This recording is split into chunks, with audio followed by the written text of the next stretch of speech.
¿qué tal? Yo soy Tere de Educación Ambiental y Delfinos y él es Zig. Seguramente ustedes han escuchado este sonido. Sin embargo, este sonido no es un delfín, ¿verdad que no?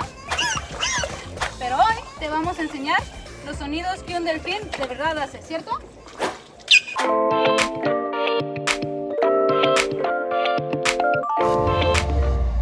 Ese sonido es una ave australiana llamada cucaburra común.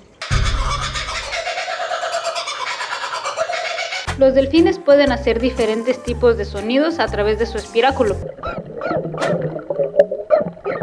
como los silbidos, los sonidos de estallido de pulso y los clics, muchos de ellos inaudibles para el ser humano, como los clics de la ecolocalización. Ninguno de los sonidos del delfín provino de la boca.